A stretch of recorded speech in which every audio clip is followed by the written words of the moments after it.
Mr. President, I rise today to discuss the pending business on the floor. You and I both arrived in the Senate at the same time, 10 years ago, when you and I had barely been here a few days. The country was shocked with a tragic shooting, the Sandy Hook shooting in Newtown, Connecticut, when a deranged monster came in and murdered little children, elementary school children.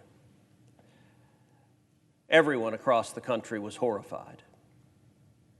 And over the past decade, we've seen that pattern repeat itself over and over again.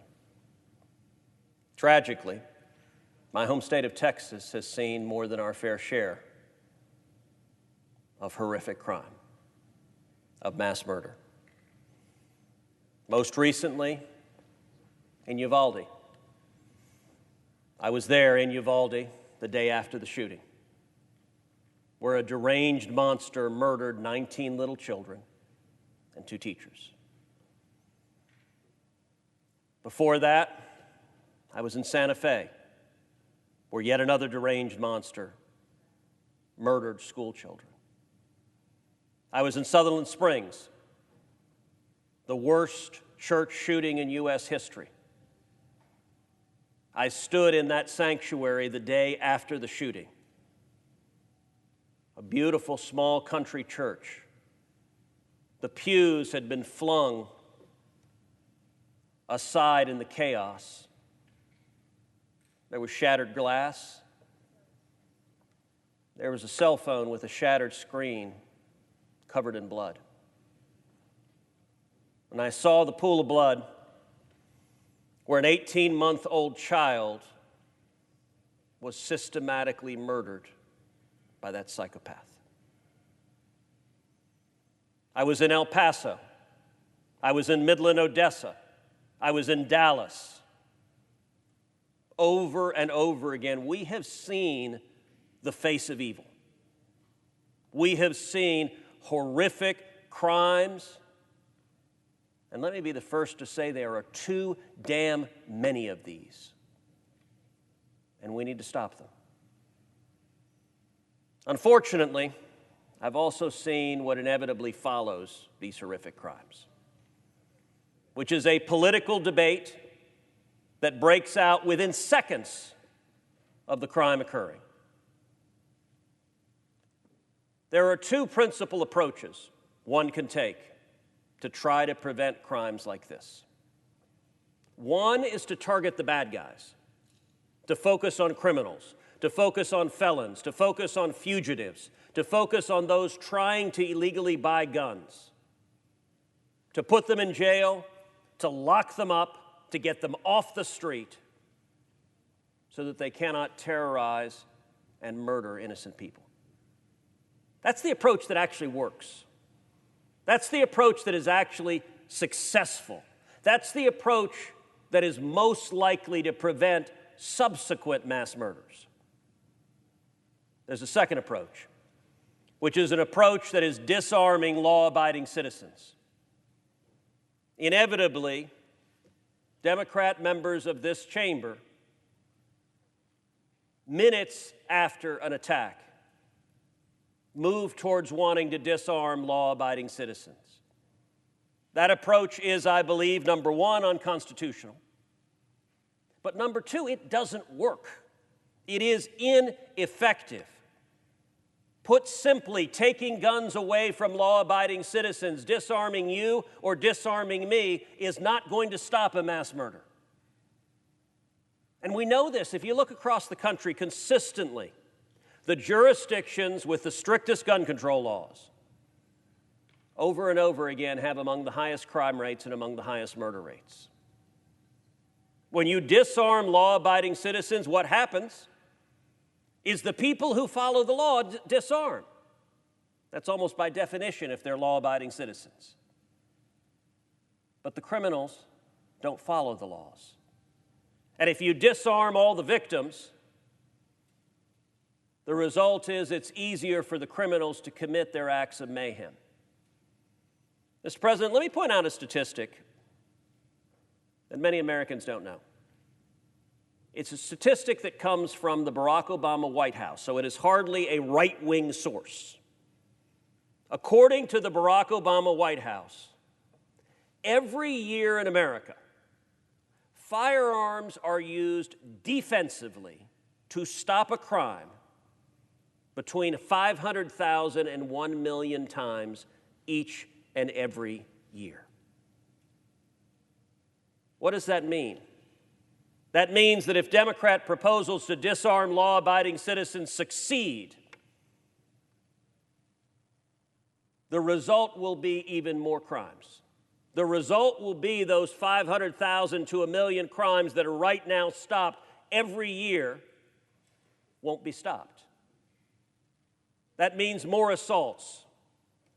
That means more sexual assaults. That means more murders. That means single moms riding home on the train, if they're not able to have a revolver in their purse to defend themselves from marauding criminals, then they're left defenseless. In debates over how to approach violent crime, that 500,000 to 1 million people each year who are using a firearm to stop a crime, they get left out of a lot of these discussions. But they would be victims if Democratic senators succeed in taking away their right to keep and bear arms. When you and I were brand new here, in the wake of Newtown, Connecticut, there was a Democrat majority in this body at the time. Harry Reid was the majority leader. Barack Obama had just been reelected president. And you will recall well, Senate Democrats were exultant. Senator Schumer was on TV saying we were in the sweet spot to finally pass far-reaching gun control. And I will tell you, the colleagues on my side of the aisle were discouraged and demoralized. And many thought there was nothing we could do to stop the agenda that was being pushed forward. Well, I can tell you I didn't believe it then, and I don't believe it now. And so I sat down and drafted legislation designed to actually do what every person in this chamber, I believe, really wants to do, which is stop violent crime, stop these murders, stop the next lunatic who would shoot up a school or shoot up a church or shoot up a mall or shoot up a grocery store. The legislation I drafted was called Cruz. I teamed up with my colleague, the senior senator from Iowa, Chuck Grassley. Cruz focused on several things. First of all, it focused on strengthening the background check system. It required the Department of Justice to conduct an audit of every federal agency to make sure that any felony convictions are reported to the background check system. It provided funding and incentives for states to report felony convictions to the background check system. Interestingly, many states have a lousy record of reporting felonies to the background check database. Ironically, many of those are blue states led by Democrats who talk about gun control, and yet the state governments and local governments often fail to report felony convictions to the database. Cruz provided strong incentives to get those felony convictions in the database. Secondly, Cruz provided funding for prosecutors to prosecute those who commit violent crimes with firearms and put them in jail. Third, Cruz provided funding for the Department of Justice to create a gun crime task force to prosecute felons and fugitives who try to illegally buy guns. Mr. President, many people don't know this, but it's actually quite shocking. The Department of Justice has a consistent pattern of refusing to prosecute felons and fugitives who illegally try to buy guns. In the year 2010, roughly 48,000 felons and fugitives tried to illegally purchase firearms. Of those 48,000, the Obama Justice Department prosecuted 44 of them. Not even 50, 44 out of 48,000. I think that is completely unacceptable. So Grassley Cruz provided funding and directed the Department of Justice, prosecute him and put him in jail. And on top of that, Grassley Cruz created grants for schools to enhance school safety, to enhance security, to make our schools and make our kids safer. So, Mr. President, what happened? Well, Grassley Cruz, we voted on it here on the floor of the Senate. And Grassley Cruz received a majority vote on the Senate floor. 52 senators voted in favor of Grassley Cruz, including 9 Democrats. Remember, this was a Democrat Senate. Democrats had a sizable majority, and yet 9 Democrats, we got the most bipartisan support of any of the comprehensive legislation that was considered on the floor. So why didn't Grassley Cruz pass into law? We got a majority vote in the Senate. Well, the answer is simple. Grassley Cruz didn't pass because Senate Democrats filibustered it. They demanded 60 votes, and so even though it got a majority, it didn't get 60 and it didn't pass. Now, Mr. President, I'm going to share something that is deeply frustrating. There is a powerful argument that had Grassley Cruz passed, had Senate Democrats not filibustered it, that multiple of these mass shootings in Texas could have been prevented. Let's start with Sutherland Springs. Sutherland Springs should never have happened. The shooter was doubly ineligible to buy a firearm. He had a felony conviction and a domestic violence conviction. So under federal law, existing federal law, it was illegal for him to buy a gun. So how did he get his gun? Well, the Air Force in the Obama administration failed to report his felony conviction to the background check database. It wasn't in there.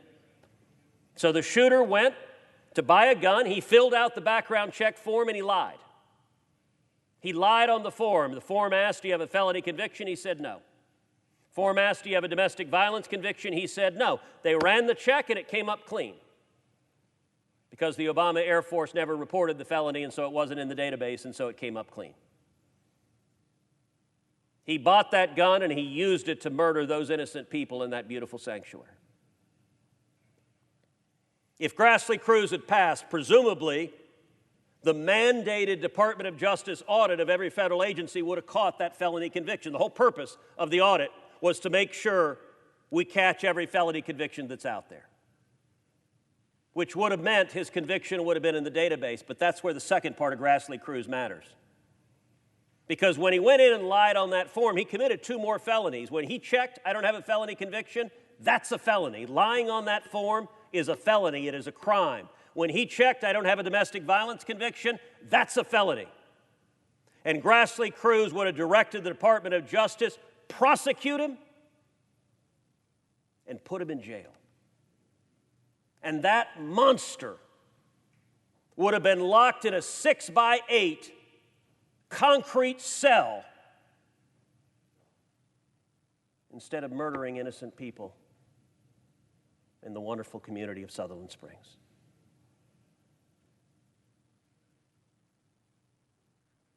You also look at Santa Fe and Uvalde, and there's a possibility that both of those crimes could have been prevented by Grassley Cruz. Part of Grassley Cruz was funding to enhance school security, grants to go to schools. One of the things that is frustrating about these school shootings is they follow predictable patterns. In Parkland, Florida, the shooter jumped over a fence and came inside. In Santa Fe, the shooter went in an unlocked side entrance. Afterwards, the Santa Fe High School is less than an hour from my house. I was at home that morning, the morning of the shooting. I was on that campus about an hour after the shooting occurred. It was horrific. It was tragic. I grieved and cried with the parents who lost their children that day. I remember sitting down afterwards at a round table with the parents from Santa Fe and parents from other mass shootings that had occurred, and talking about what are the solutions we can do? How can we prevent this? One of the solutions we discussed were best practices. How do you make a school safer? One of those best practices is limiting the number of entrances to a school. Ideally, bringing it down to one single main entrance, the front entrance. Now, that doesn't mean, as some on the Twitter sphere has said, that you have no fire exits. Of course you have fire exits. It means you do what we do in many other places, in federal buildings, in banks, in courthouses. It is a standard security step to have one major entrance to a building if that building is at risk of violence. And that one main entrance is then much, much safer if you have armed police officers at that entrance. When you go into a bank, there's a reason you see an armed officer at the entrance. When you go into a courthouse, there's a reason you see an armed officer at the entrance. When you go into the United States Capitol, there's a reason you see an armed officer at the entrance. Our kids are at least as valuable. If the Santa Fe High School or the Robs Elementary School had been able to get a school funding grant to enhance security, those crimes could have been prevented. Because I'll tell you, when I was in Uvalde the day after the shooting, what was so infuriating is that monster got in the exact same way, through an open back door. Just like in Santa Fe, he got in through an open back door, he got into the classroom, and he began murdering children long before he encountered anyone from law enforcement. If instead that door had been locked, if he had been forced to come around to the front main entrance, if at the front main entrance there were armed police officers, they could have shot that monster dead outside, and 19 children and 2 teachers would still be alive.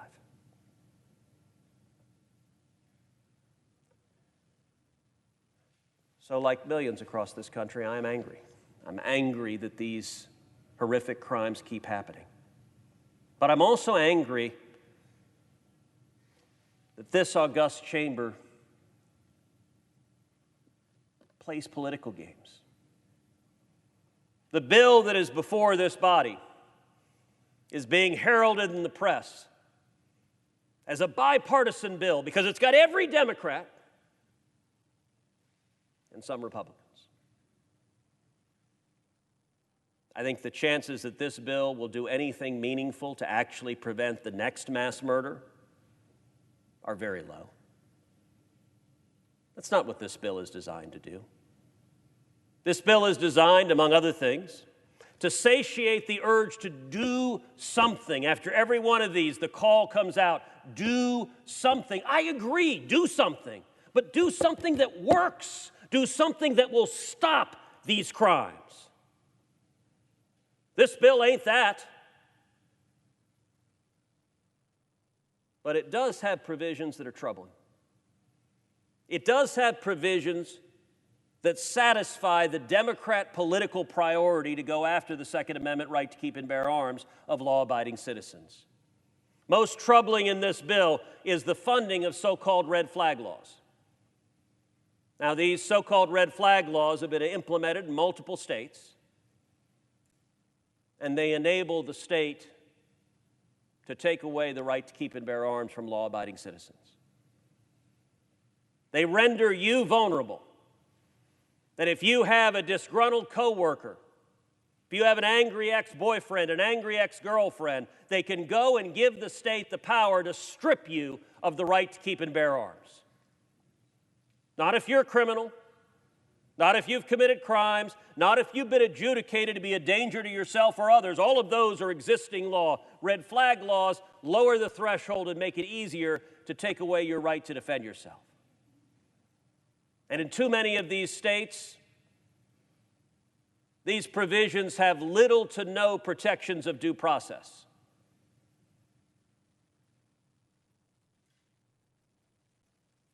If the Senate passes this bill, federal dollars will be used to encourage more states to enact laws like this. That means federal tax dollars will be used to implement programs that will strip away Americans' constitutional rights.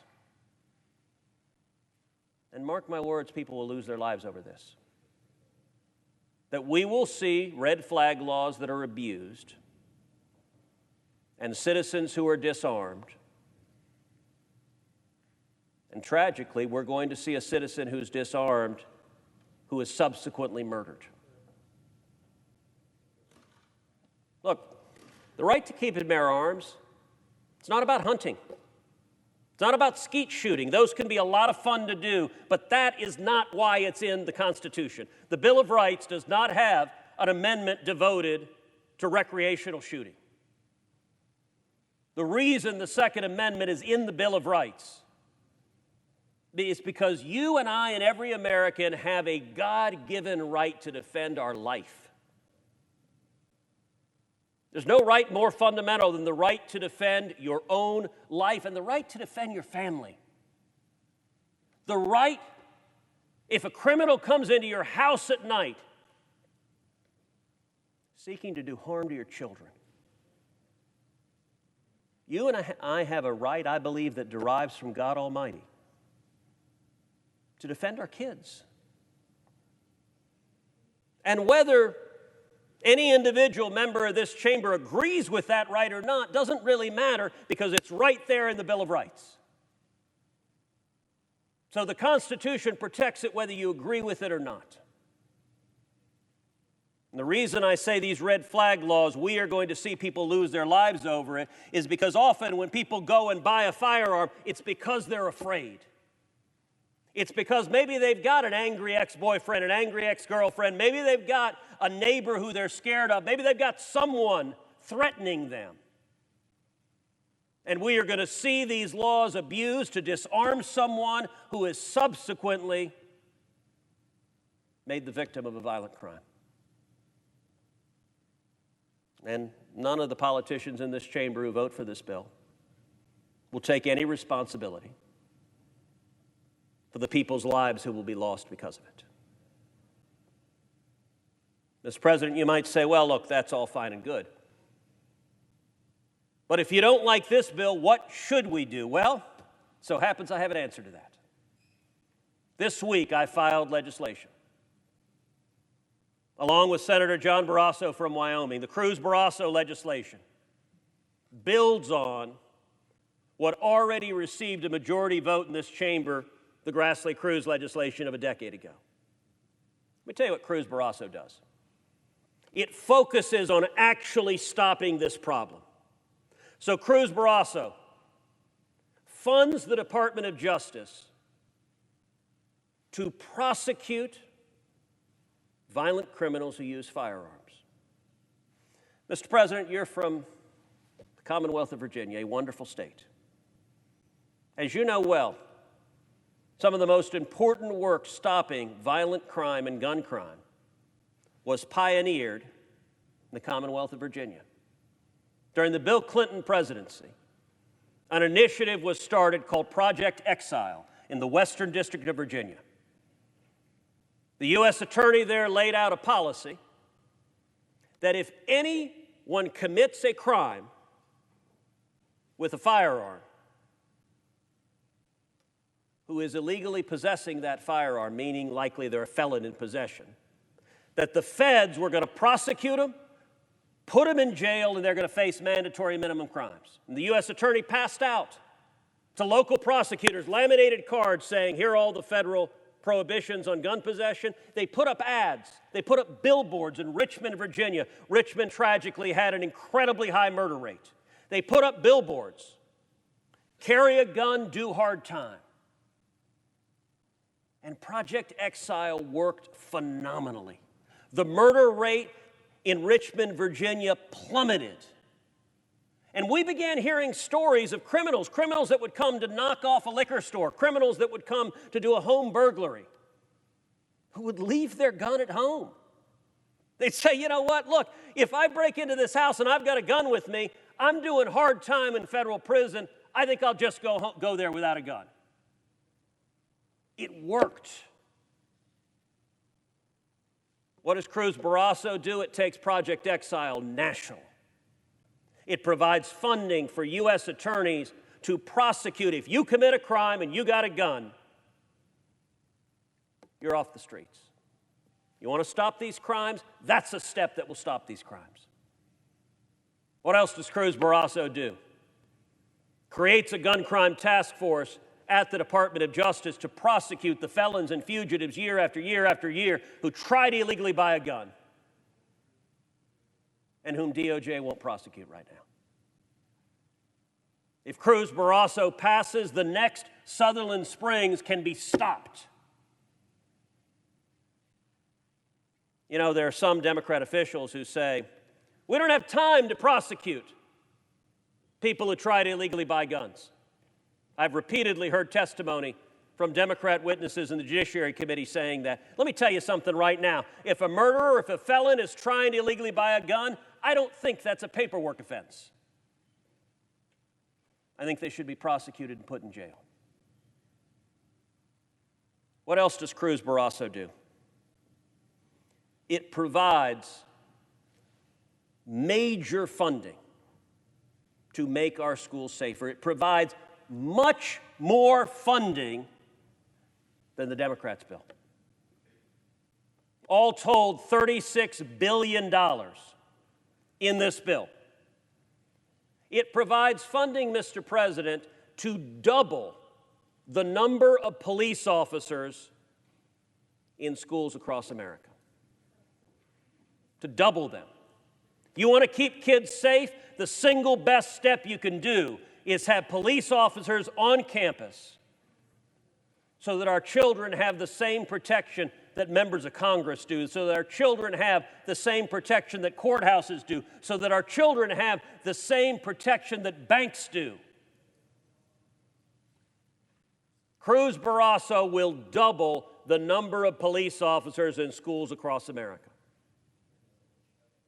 Not only that, let's talk mental health.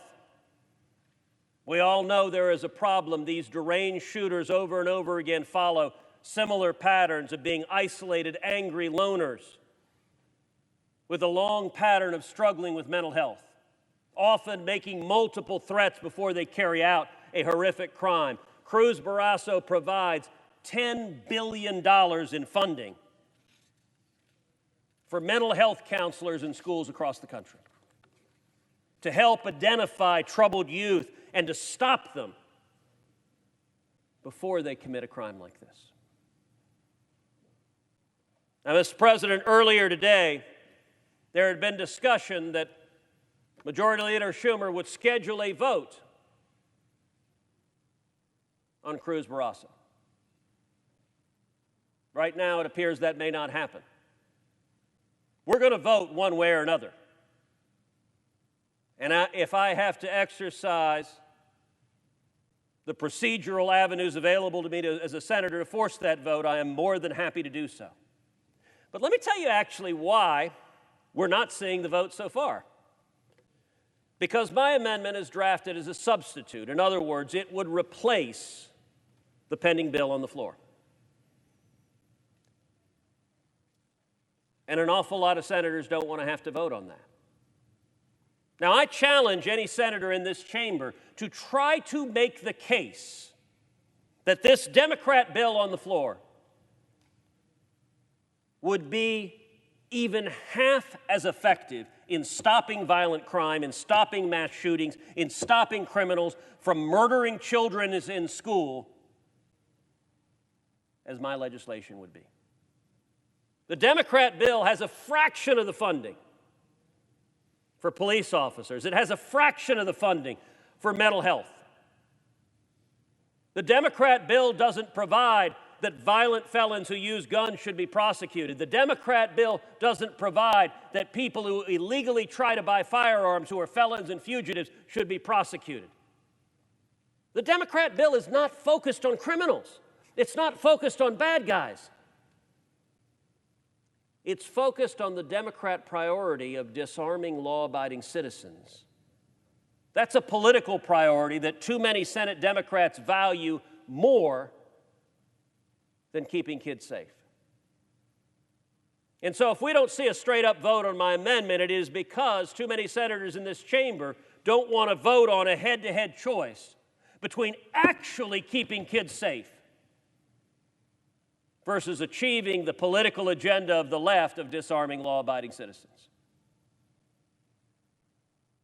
Mr. President, that's wrong. It's cynical. I have to say in these debates, listen, this is a topic that is emotional. It's a topic that is personal. It's a topic that inevitably the rhetoric gets overheated, and it gets overheated on both sides. Some years ago, I found myself, curiously enough, in a Twitter debate with Alyssa Milano, the actress from Hollywood, the left-wing activist, over the question of guns. And we began going back and forth over gun control and the Second Amendment, and at some point, she said something to the effect of, "You wouldn't dare sit down and have this conversation with me in person." I said, "Of course I would." And I invited her to come to my office. And she did. She came to my office, and what proceeded is we had a 90-minute discussion and debate about violent crime, about gun control, and about the Second Amendment. And we live streamed it. So anyone who wants to see it can go and watch a 90-minute discussion. And I will say, I will commend Ms. Milano. I think the two of us managed to have a much more civil conversation on this than most of the interlocutors on this topic. One of the things I said to her at the start of that discussion, I said, listen, if we start from the premise, if we sit in this room and look at each other, and we both assume the other is evil, the other is lying, the other seeks to do harm, we're not going to have a very productive conversation.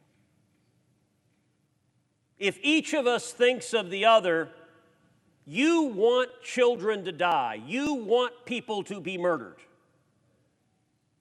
you know what? That's not going to lead to a very productive conversation. And I suggested to her, I said, why don't we start from the proposition that you and I both would like to see innocent people protected and saved? That you and I both, like anyone sane and rational, are utterly horrified at the depraved monsters that murder innocent people, and especially those who murder children. There is a special circle of hell for the people who hurt kids. If we start from the premise that you and I, even though we're of different political parties, even though we may believe different things politically, we'd both like to see human life saved and preserved, then maybe we could have a productive discussion about what steps can be taken to be most effective saving human life. If we agree we both want to prevent future murders, we both want to protect our kids and your kids and kids across America, then we can have a real discussion that is factual, that is empirical, that is based on evidence, that is based on data, as to what policies are actually effective in stopping violent crime. There was a time where this august chamber had discussions like that, had debates. I would note this particular bill, there have been no committee hearings on it. There's been no meaningful debate. This is an exercise of partisan power and political objectives. So we're not engaged in a meaningful discussion of what policies are actually effective stopping violent crime, preventing mass murder, protecting children. And Mr. President, if we were, I challenge any Democrat in the chamber to stand up and explain how on earth this Democrat bill could be even half as effective in preventing school shootings as would the Cruz Barrasso bill. By any measure, the legislation I'm fighting for is stronger.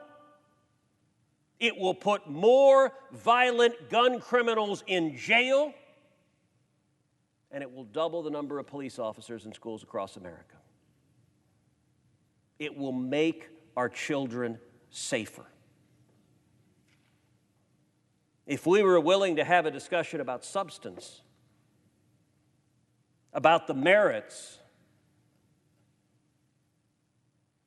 that should be a pretty easy discussion. But sadly, too many in this body immediately play politics and also give in to the overheated rhetoric of this issue. Those who advocate gun control inevitably say, if you support the Second Amendment, blood is on your hands.